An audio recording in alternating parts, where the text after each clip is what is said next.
What's up, fish friends? Follow along today as I set up this 4-foot long catfish paradise.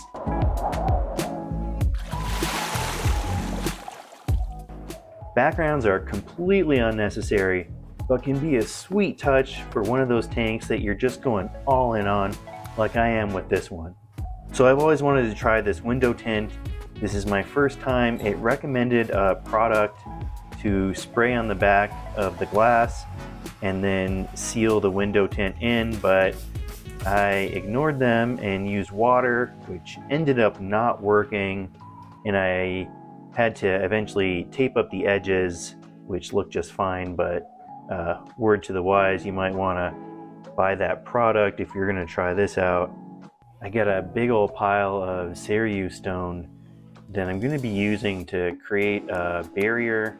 Put down this styrofoam first because there's some heavy chunks, and then just line up a rock wall. It's not perfect in terms of being airtight or anything, but I just get the general structure out. I like the way it looks. And then I'm gonna come through here with some silicone and seal all of these pieces together. I know eventually I'm going to want to be scrubbing these rocks and attaching plants to them. There's going to be plecos in here digging around, so I got to make sure this hardscape is really secure. Siliconing everything really tight, adding a little extra details here and there. After a couple of hours, the silicone has started to dry up. It's not super strong, but I can come through with some filter floss and plug up all these gaps in between the rock wall so that it will be secure and hold back soil from the other section of the tank that'll have sand. I got one epic piece of wood that I'm planning on using to finish off the hardscape. It really is a glorious chunk of wood. There's such cool grain on it, and there's little holes, nooks and crannies. It's just got a lot of texture to it. Like all the wood I use, I found it while hiking. I'm pretty sure it's a ponderosa pine root. And now I gotta go in and silicone it to the rock. As soon as I fill this tank, it's gonna wanna float. So tons and tons of silicone to get it secured back here. All right, now it's time to get a nutrient-rich layer of soil behind this rock barrier so that the plants have something to set their roots into.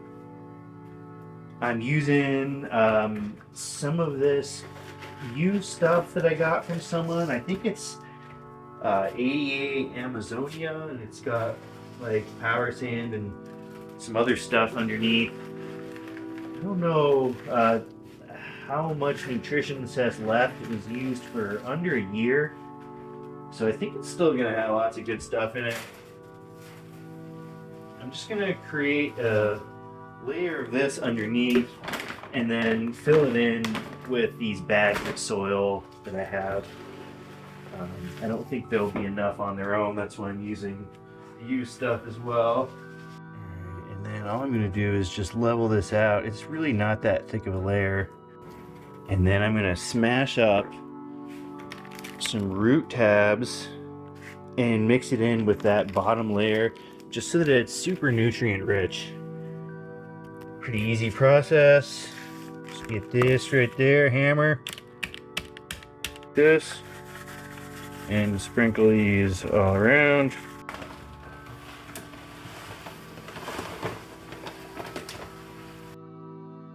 And like I mentioned a few times, soil in the back, sand up front.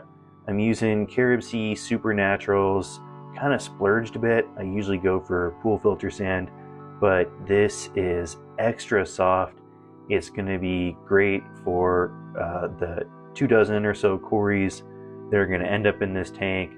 They'll be able to filter it through their gills, and their barbels will appreciate having a nice soft sandy substrate to sift around in. Okay, with the sand in place, it's time to work on some final details. This is a really clean looking hardscape, but it looks synthetic right now. So I'm going to be adding some small to medium chunks of stone around the outside of the base to kind of transition from the sand into the hardscape island. Then I'm using some little twigs that will resemble roots. I'm not trying to go too crazy with these. There's going to be a lot of plants growing over them, so the idea is that these roots will kind of look like they're coming from the living plants themselves. And you know, the more details you add, the more natural something will look. I do want to leave a lot of open space, so I'm not trying to get too crazy, throwing in some pebbles and calling it good. There we go. That is one awesome looking, impactful hardscape. Now time for the plants. I got tons of plants. I'm planning on jam packing in this back area with soil. Starting off by pouring some water over the soil. That way when I stick the aquatic plants in, they don't dry up. Tons of different stems back here. There'll be some colors, but a lot of greenery as well. Some epiphytes, some African water fern, Hygrophila pinnatophyta, tons of different types of bucephalandras. I've been growing these up for years. Just gonna jam these in between the roots. That way it looks like the roots are actually growing out of the bucephalandras. And now it's time to fill the tank. Always use this little sponge at the end of my faucet adapted hose. It's the easiest way to fill a tank, and it doesn't really disturb the soil that much. All right, let's talk about equipment. I got this Oase Biomaster Thermo 650. It's a really neat filter. Since I did have my tank ripped down for a while, I stored the biomedia in another established tank so that I wouldn't lose all the beneficial bacteria. Just loading that into these trays and then plumbing it with an overflow piece and a glass outlet, which looks really slick. And then this is a high-tech tank. I'm using CO2 in here. I have a 20-pound cylinder, which I need to fill about once a year. It's a bit of an investment to buy it up front, but it's like $15 to refill. So I think it's the cheapest way to provide CO2 for a large tank like this.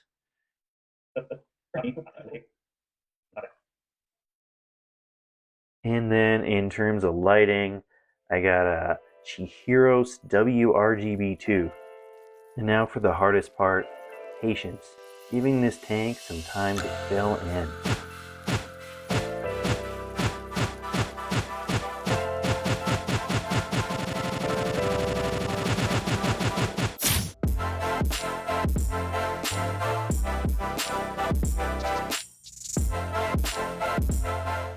Let's go over some of the livestock in this tank. By far my favorite species is the glow light danio. That is not to be confused with the like trademark, copyrighted, whatever glow fish that are genetically modified. These are like an all-natural variety of danios with some really cool and subtle coloring. It's hard to get a proper look at them because they're pretty much on crack all the time. They're some of the fastest little fish that I've ever kept.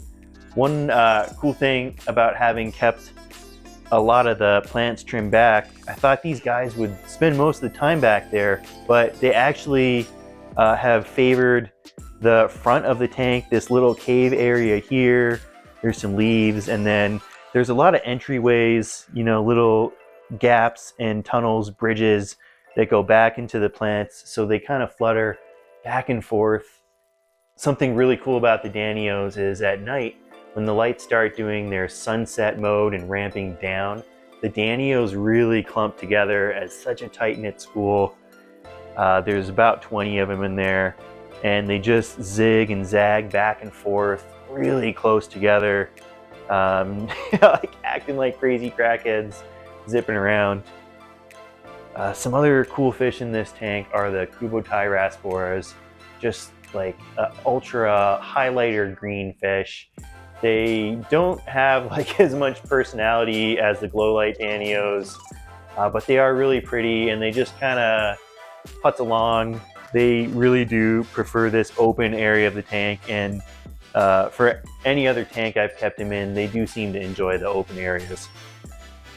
Now, okay, I mentioned when I first started this video, this was a catfish paradise. I got about 24 cories in here, a ton of concolor cories. I have never heard of them before, and I saw them at like a Denver fish store I go to once in a while. About Fish, super cool. Check it out if you're in the area. And they're not like the flashiest cory by any means, but I kind of like those subtle colors. It's very natural, and I had to look this up. Concolor means one color. They are definitely not a one color fish. They have reddish fins, you know, kind of that metallic shimmer that you get on most cories when you look at them from a certain angle. They are doing pretty well for the most part. When I purchased them, none of them had their barbels, and I know maybe half of them have grown them back. And I would say that they're still a little skinny. I do feed them bloodworms a couple times a week to beef them up. And I've treated them with metronidazole in case they had some internal bug, which they didn't. So I don't know. If you got any ideas for fattening up a cory, let me know what you do. I also have about a half dozen redfin or sailfin Venezuelan cories. They are really a gorgeous fish. They're prone to ick though. Every time I move them from one tank to another, they get ick. The one other catfish species in this tank is a whiptail catfish.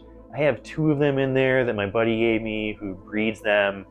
They were in another tank with some banjo catfish, and I didn't observe this, but I'm guessing what happened is the banjos got kind of pissed off at the whiptails, and they beat their faces in, and they both lost their eyes. They've since recovered and they're doing just fine. You can see them swimming around looking for food, doing their thing, but they don't have any eyeballs in these sockets. A really cool fish that you don't see very often. Look at this long tail, hence the name whiptail. They do bury themselves under the sand for a good chunk of the day, but anytime I put food in here, they got good little sniffers on them, and they flutter out of the sand and come chow down on any and every food that enters this tank. Also got a couple species of shrimp. Cherry shrimp, pretty common. Love them. I keep them in almost every single tank I set up. And then a mono shrimp, such efficient algae eaters. Okay, let's go over maintenance. What kind of maintenance am I doing on this tank? I'm doing weekly maintenance for the most part. You know, there's obviously weeks where I'm busy and it goes on 2. A couple times it's gone on 3 weeks without doing a water change. But you know, normally I'll do like a 35-40% water change, scrub the glass down, clean the filter out. All in all, it probably takes about 30 minutes maybe. On days where I'm trimming the stem plants, cutting them and replanting heads and that kind of stuff, it can take up to an hour. Well, thanks so much for watching. I really appreciate it, sincerely. Your support for this channel means a lot to me. If you're not subscribed already, consider subscribing so you can watch more videos like this. Help me in the whole algorithm game, all that stuff. Till next time, see ya.